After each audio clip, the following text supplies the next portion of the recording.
할렐루야. 더운 여름입니다. 하나님께서 이 더운 여름 가운데도 우리 믿음의 성도를 돕고 지키시기를 소망합니다. 우리가 이 땅의 삶을 살아가며 많은 사람들과 어울려 살고 있습니다. 세상이 1등은 기억하지만 2등은 기억하지 않는다고 하면서 경쟁에 대한 이야기를 상당히 많이 이야기합니다. 학교에서도 아이들이 요즘은 내신으로 고등학교에 들어가고 대학에 들어가기 때문에 학교에서도 경쟁 구도가 되었습니다. 성적 4%가 되어야 2등급이 됩니다. 그런 이야기들이 아이에게 들렸을 때 어찌 보면 경쟁 상대가 되었습니다. 예전에 저도 대학에 다닐 때 친구 하나가 저한테 노트를 빌려달라고 하더라고요. 그 친구는 노트를 필기하지 않은 겁니다. 수업 시간에 성실하지 않았던 것 같아요. 그래서 친구가 빌려달라고 그러니까 노트를 빌려줬겠죠. 결과가 나왔습니다. 그 친구는 A가 나오고 저는 B가 나왔습니다. 제가 기분이 꽤 언짢더라고요. 다음에 노트를 빌려줘야 될까 말아야 될까 걱정이 생겼습니다. 그 다음에는 빌려달라고 안 해가지고 하여튼 그런 걱정은 저 혼자 했던 기억이 나는데, 사실 우리가 경쟁이라는 이야기를 해보면 상당히 사회가 세상이 어렵죠. 오늘 본문의 말씀에 다윗을 중심으로 사울 왕과 요나단 왕자에 얽혀있는 이야기를 통해서 우리가 경쟁이라는 것을 생각해보고 상생이라는 것을 생각해 보았으면 좋겠습니다. 다윗이라는 인물이 이스라엘 민족에게 드러났던 것이 다윗과 골리앗의 싸움에서 이겼던 일이라는 것을 압니다. 세상에서도 말도 안 되는 것을 이야기할 때 다윗과 골리앗의 싸움이다, 이런 이야기를 하고 있죠. 이스라엘 백성들에게 있어서 문제가 있습니다. 지금 블레셋과 전쟁을 하고 있는데 장수 골리앗이 나가서 나와 1대1로 싸우자 라고 아무리 외쳐도 어느 누구도 나서지 못합니다. 그만큼 골리앗은 무적이었으니까요. 거인이었고 그에게 용맹함은 대단했습니다. 그래서 왕으로 비롯하여 어떤 장수, 어떤 사람도 나가서 싸우지 못합니다. 나가면 무조건 죽는다고 생각하고 벌벌 떨고 있었죠. 그 당시 문화는 사람들이 이야기를 할 때 블레셋 군들은 철기 문명이었고 이스라엘은 청동기 문명이었다라고도 이야기를 합니다. 그러니까 용맹한 장수가 있는 것뿐만 아니라 전쟁의 물자 또한 이스라엘이 믿을 수밖에 없는 시대였다라고 합니다. 그래서 이 전쟁에서 분명히 이기는 해야 되는데 방법이 없으니까 골리앗이 나가 매일 떠들어대는데 그 소리 들어가면서도 이스라엘 백성들은 움직일 수 없는 상황 속에서 다윗이 의로운 분노를 느낍니다. 소년 다윗, 10세 소년, 군대에 가지도 않았던 그 소년 다윗이 형들이 어떻게 지내고 있는지 위문을 갖다가 형들이 어떻게 계신지 방문을 갖다가 그 골리앗의 외침을 듣고 나가서 그가 사용했던 물맷돌로 골리앗을 무너뜨린 이야기 우리가 잘 알고 있습니다. 지금 사울 입장에서 왕입니다. 큰 리더십을 발휘해서 전쟁에서 이기게 되는데 방법이 없을 때 어찌 보면 혜성같이 등장하는 소년 다윗, 기대도 안 했던 다윗이 골리앗을 무너뜨렸으니까 전쟁에서 이기게 되었으니까 소년 다윗을 향하여서 굉장한 마음을 가졌을 겁니다. 은인과 같은 마음이 생겼겠죠. 중간에 과정도 있지만 우리가 진행되면서 자신의 딸 미갈과 다윗이 결혼을 하게 됩니다. 그러니까 그 당시는 정략 결혼이 많았던 시대 아닙니까? 정적들 아니면 동맹국들 이런 여러 시대에 있었기 때문에 그런 상황 속에서 가장 돈독한 관계를 맺을 수 있었던 것이 결혼 관계입니다. 그래서 자신의 딸을 미갈을 아내로 주었다는 이야기는 이 다윗을 내 사람으로 만들어겠다는 그런 마음도 있었다는 겁니다. 어쨌든 사위니까요. 그래서 같이 가야 되는 것은 많은데 맞지만 그러나 사울 입장에서는 점점 다윗을 미워하게 됩니다. 다윗의 인기가 올라가고 다윗이 사람들에게 주목되면서 이스라엘의 첫 번째 왕이 된 사울 왕이 마음속에 부담을 느끼면서 다윗을 죽이려고 했다. 이것이 경쟁의 모습의 이야기로 비춰진 사울 왕의 이야기입니다. 이스라엘의 위기 속에서 소년 다윗이 골리앗을 무너뜨리며 전쟁에 승리했고, 그 외에도 수많은 전쟁에 나가서 백전백승했던, 자신을 대신해 싸웠던 용맹한 장수였고, 자신의 딸 미가를 주어 사위로 삼았던 다윗이었지만, 사울 왕에게 있어서 다윗은 죽여야 되는 경쟁 상대였습니다. 경쟁이라는 것은 내가 이겨야 된다, 내가 승리해야 된다, 내가 패하면 나는 무너진다, 이것이 사울 왕이 갖고 있었던 경쟁 구도의 한계였습니다. 죽여야 내가 산다, 이것이 사울 왕이 갖고 있었던 마음이라는 거죠. 그러나 요나단도 다윗을 알았습니다. 그 이야기 어떤 장면이냐, 사울 왕이 처음 다윗을 봤던 그 모습에 그 전쟁터에 요나단도 나갔다가 골리앗을 무너뜨린 다윗을 보고 굉장한 사랑하는 마음이 생겨서 그때부터 사랑하는 귀한 관계가 맺어지게 됐죠. 나의 생명같이 그를 사랑한다는 표현들이 그때부터 등장하게 됩니다. 그래서 요나단은 왕자였지만 처음 보는 이 소년 다윗을 굉장히 사랑했어요. 나이도 요나단이 많은 거죠. 전쟁에 나갔다는 이야기는 최소한 20대 이상 전쟁에 나가는 사람이니까. 자, 이런 관계입니다. 더군다나 요나단은 왕자니까 왕이 될 수 있는, 왕권 계승자가 될 수 있는 그런 존재라는 겁니다. 다윗의 인기가 올라가면서 오히려 나는 밀려날 수밖에 없다고 생각하는 것이 요나단의 입장일 수 있었지만, 요나단은 하나님의 마음을 알게 되었고 다윗을 향한 하나님의 뜻하심을 인정하면서 오히려 다윗을 사랑하고 다윗을 축복하며 보호하는 일들이 등장하면서 오늘 이 이야기가 다윗이 결국 이스라엘 땅을 떠날 수밖에 없는 상황이 된 마지막의 이야기로 등장하면서 그를 떠나보내는 에셀 바위의 이야기가 등장합니다. 사울왕이 다윗을 죽이라는 것에 대해서 요나단은 인정할 수 없다. 자, 이제 초하루 날이 되어서 왕이 모든 신하를 불러모으는데 다윗이 없다면 죽은 왕이 되겠지.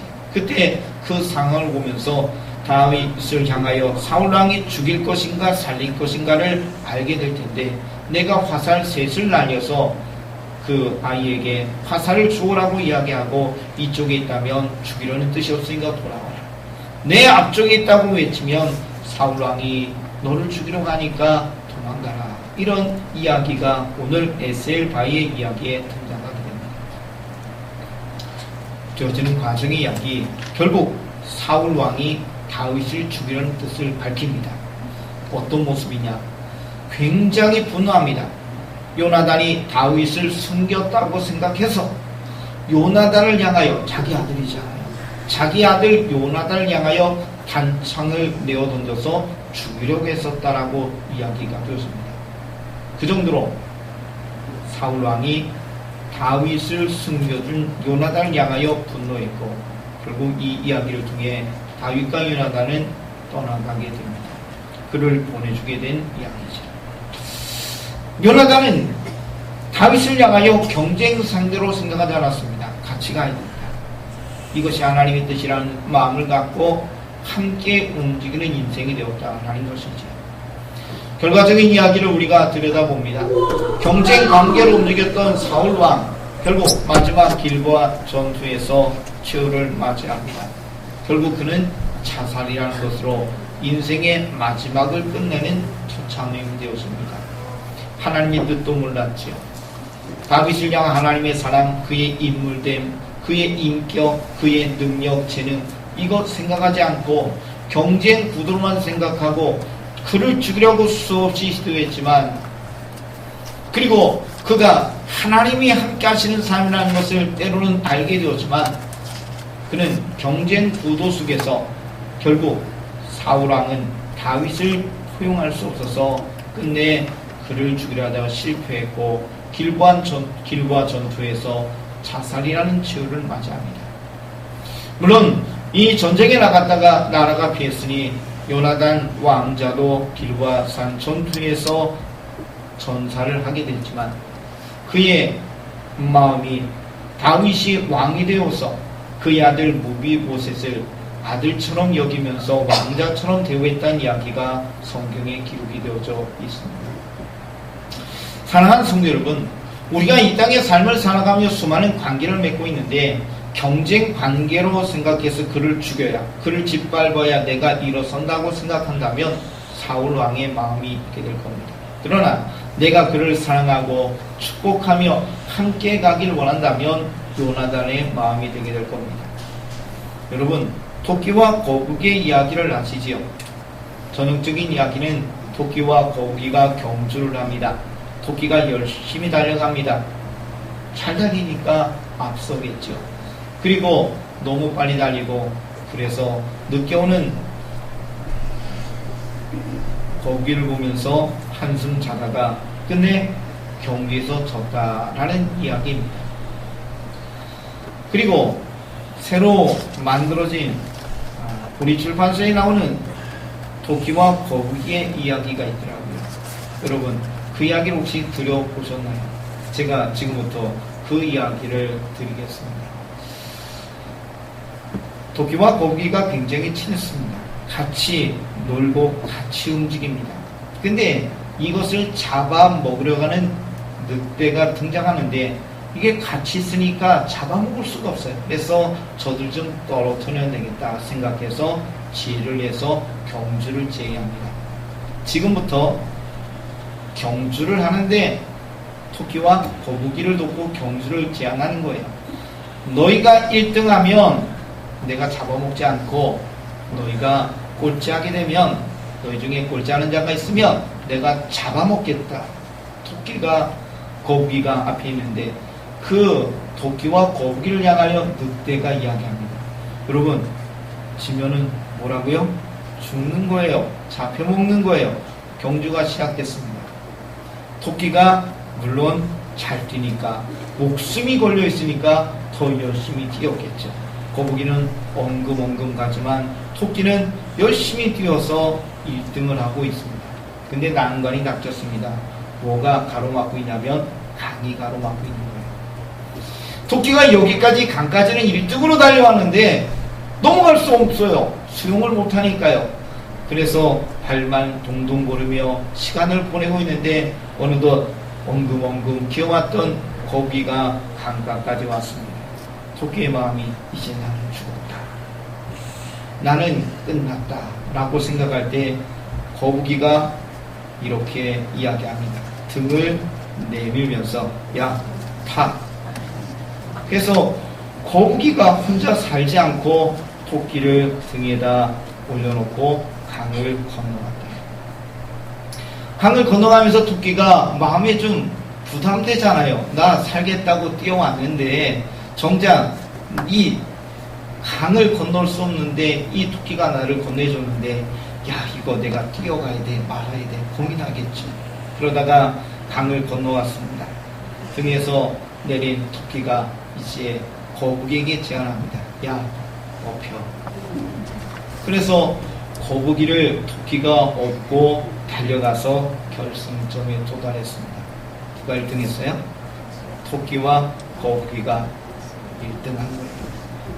토끼와 거북이가 동시에 들어오니까 그를 잡아먹겠다고 했던 늑대는 어떻게 할 수 없어서 사라졌다라는 이야기입니다. 만약에 토끼와 거북이가 전형적인 이야기처럼 경주로 끝났다면 토끼든 거북이든 둘 중에 하나는 늑대의 밥이 됐을 거예요. 그런데 같이 움직이니까 같이 가니까 협력하니까 상생이 돼서 살았다라는 이야기입니다. 오늘 이 자리는 우리 믿음의 성도에게 주의 은혜가 함께하길 원하는데요. 주님께서 우리에게 원하시는 것이 경쟁이냐 상생이냐라는 이야기를 한다면 반드시 요나단의 마음처럼 믿음의 삶을 살아가길 원하고 계실 겁니다. 하나님이 이 땅에 창조의 역사를 허락하셨습니다. 하나님이 이 땅을 창조하실 때 아담을 만드시고 보기에 좋으셨어요. 그런데 그 아담이 살아가는 모습을 볼 때 홀로 있는 것이 외로워 보이니까 하나님이 아내를 하와를 허락하셨지요. 그래서 내 뼈 중에 뼈다 살 중에 살아가면서 아담이 하와를 만나면서 가정을 이루면서 하나님의 창조의 완성이 됐다는 이야기를 우리가 기억합니다. 자, 그래서 하나님은 창조의 섭리 속에서 우리에게 말씀하신 것이 있는데 그것이 뭐냐면 하나님은 공동체를 통해 역사하셨다는 이야기입니다. 우리가 교회를 이야기합니다. 주님께서 여러 표현으로 이야기합니다. 교회를 가족이라고도 이야기하고 몸이라는 표현도 이야기합니다. 우리가 몸이라는 표현으로 이야기할 때 여러 지체들이 모여서 공동체를 이룬다. 교회는 몸인데 그리스도의 몸인데 머리는 예수님이시고 우리는 지체다라는 이야기를 알고 있지요. 그렇다면 지체들이 뭘 해야 됩니까? 경쟁할 수 없어요. 손과 다리가 경쟁하는 것, 이건 하나님이 원하지 않는 것이다라는 겁니다. 손과 발이 협력해야 된다는 것이죠. 여러분, 하나님께서 우리에게 원하시는 모습은 우리가 함께 가기를 원하고 계신 것이지 경쟁하면서 무너지기를 원하고 있지 않다는 이야기입니다. 경쟁은요, 1등이 있고 꼴찌가 있는 것, 이것이 경쟁입니다. 1등을 하려면 꼴찌를 만들어야 돼요. 무너뜨려야 돼요. 망가뜨려야 돼요. 이것이 경쟁의 이야기입니다. 그러나 하나님은 우리에게 원하지 않으세요. 같이 가기를 원하세요. 한번 옆에 있는 분들에게 이렇게 이야기합시다. 천국에 함께 갑시다. 여러분, 천국에 같이 가야 되죠. 지금 이 자리에 계신 여러분들께서 하나님 나라에 같이 가셔야 되잖아요. 여러분, 천국에 가는데 1등이 있고 꼴찌가 있는 게 아니에요. 예수님 믿으면 다 하나님 나라에 가시는데 여러분이 하신 대로 하늘에 상급이 있겠지만 천국은 우리가 다 같이 가는 하나님이 예비하신 곳인 줄 믿습니다. 그래서 우리가 믿음 생활을 어떻게 되느냐? 함께 해야 한다는 거예요. 함께 하나님 앞에 영광 돌리며 믿음으로 나가는 인생이 되어야 한다는 사실을 다시 한번 기억하시기를 원합니다. 자, 이제 우리의 모습을 봅시다. 경쟁하는 사울왕 그리고 사랑하는 요나단의 모습을 바라보자는 겁니다. 우리가 어떻게 살아가느냐에 따라서 우리의 삶의 모습과 삶의 결과들은 달라지게 될 겁니다. 그리고 주목할 것은 우리의 삶은 홀로가 아니라 공동체의 모습을 이루고 있다. 여러분이 교회에서도 공동체를 이루었잖아요. 가정에서도 공동체를 이루었죠. 여러분의 직장과 삶의 모든 곳에서도 공동체를 이루며 더불어 살아가고 있습니다. 더불어 살아가는 그 곳에서 여러분이 하셔야 될 일은 세상은 아무리 경쟁을 이야기하고 1등을 이야기하고 우월하게 드러나야 한다고 이야기하지만 하나님을 믿는 우리의 믿음의 인생은 주님처럼 해야 한다는 거죠. 제자들을 발휘시켜서 예수님이 뭐라고 이야기했어요? 내가 너희를 섬기고 같이 너희도 섬기게 하려고 본을 보였노라 라고 말씀을 해 주신 줄 믿습니다. 주님께서 우리에게 원하시는 것이 뭐냐?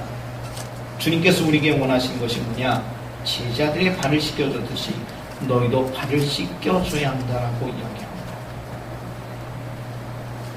주님께서 이야기하신 것은 제자들의 마음과 달랐다고 이야기하지요. 제자들은 첫째가 되는 것에 대해서 관심이 있었습니다. 예수님의 왕이 되면 우리가 그 중에서 신하가 될 터인데 누가 첫 번째 신하, 두 번째 신하 될까? 여기에 관심이 있었다라는 거예요. 근데 정작 예수님은 십자가에 죽으시고자 오셨는데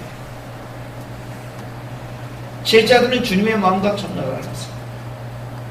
그들은 경쟁 구도에서 경쟁사에서 살다 보니 첫째가 되는 것에 대해서 관심이 있었다는 거예요. 그러나 주님은 그들을 위해서 우리를 위해서 죽으시러 오셨고 그리고 그 모습을 성경의 본을 보이면서 제자들의 발을 씻겨줬다라고 이야기합니다. 이제 우리의 이야기를 바라봐야 할 것이죠. 그렇다면 우리는 예수님을 믿으며 믿음의 인생을 살아가며 주님을 본받는 그리스도인이 되었다면 우리가 공동체를 이루는 공동체의 삶 가운데 교회에서, 가정에서, 세상의 구성원으로서 우리가 무엇을 해야 되는지 이제 여러분의 마음에 대답하시기를 바랍니다. 내가 그 공동체 안에서 사울왕처럼 경쟁하는 구도로 인생의 삶을 살지 아니면 내가 손해보는 것 같지만 요나단처럼 사랑하며 하나님이 기뻐하는 뜻을 따라 움직이게 될지 이제는 여러분이 선택하셔야 될 겁니다. 경쟁의 것은 사울왕의 모습입니다. 그러나 사랑하면 하나님의 뜻을 이루는 하나님의 일에 동참하는 하나님의 사람이 되게 될 것이라고 믿습니다. 이 자리에 계신 여러분에게 소망합니다.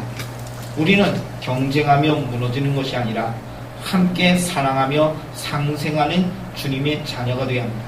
그것이 그리스도의 몸을 이루는 하나님의 사람이 되는 것이죠. 마지막으로 다시 한번 주의 은혜가 함께하기를 원하는데, 온 성도의 마음이 그리스도의 마음, 주님의 마음 본받아서 서로 사랑하여 그리스도의 몸을 이루는 상생하는, 협력하는 한 몸 되는 주의 몸된 교회에 속하는 주의 자녀가 되시기를 축복합니다. 기도드리겠습니다. 사울왕은 경쟁하다가 최후를 맞이합니다. 반대로 요나단은 자신의 많은 지위와 특권을 내려놓고 다윗을 자신의 목숨같이 사랑합니다. 이를 통하여 하나님의 뜻을 이루게 되었고 하나님의 역사가 이루어짐을 우리는 기억합니다. 우리가 사는 세상 속에 우리는 공동체를 이루고 살아갑니다. 그 가운데 땅이 요구하는 경쟁으로 치닫지 않게 하시고 사랑하며 축복하며 손해가 나는 것 같지만 주님처럼 주님의 마음을 가지고 살게 하셔서 공동체를 세우고 살리는 하나님의 자녀들이 되게 하여 주옵소서. 예수님의 이름으로 기도되옵나이다. 아멘.